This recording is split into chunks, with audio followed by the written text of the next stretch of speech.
पाहुणं तुमची पोरगी द्यायची कळालं. हा एक चांगलं स्थळ दाखवणार आहे का? काय अपेक्षा काय तुमच्या घरी? काय सरकार नोकरी असलं तरी चालेल. तुम्ही जाताय दुसऱ्याच्या हाताखाली कामाला आणि तुम्हाला सरकारी जावई पाहिजे.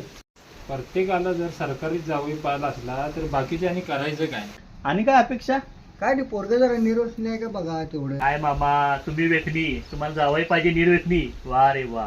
बास काय काय आणि काय अपेक्षा? काय नाही पोरगे इकडचे का असलं तर लयच बरं. आबाजनं पहिला म्हणायचं काय त्याला आई बाय असणार बहीण भाऊ असणार त्याला वाढवून सोडायचं आहे काय. होय पाहुणे रण बी पाहिजे की. बंगला बी पाहिजे. तुम्ही राहताय छपरात, आज न उद्या आमचं पोरगं पण कष्टावर आहे, ते पण आज न उद्या बंगला बांधेल, रानबीर घेईल, सगळं करेल. पोरींच्या पेक्षा पोरींच्या आईबापाच्याच अपेक्षा लय वाढलेत.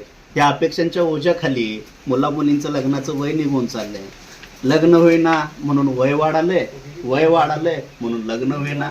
असं करत करत तुम्ही लग्नाची वेळ घालवून बसचिला आणि एक दिवस डोक्याला हात लावून घेचिला. तवाच करून दिला असतं तर बरं झालं असतं आणि लोकांच्या हातापाया पडत होतीला. अहो माझी पोरगी गेली हो कुणाचा तरी हात धरून पळून म्हणून. कोण असेल तो पोरगा? असेल कुठला तरी छपरी टपरी मावा गुटखा खाणारा, कुठंतरी दारू पिऊन पडणारा, ते चालेल तुम्हाला. पण आता चांगल्या पोरांना बघून, राबत्याला कष्टकर्त्याला बघून तुम्ही तुमची पोरगी देणार नाही. घ्या तुमची पोरगी तुमच्यापाशी ठेवून. अपेक्षांचं ओझं कमी करा. तुमच्यासाठी मुलं झुरून मरायला लागलेत.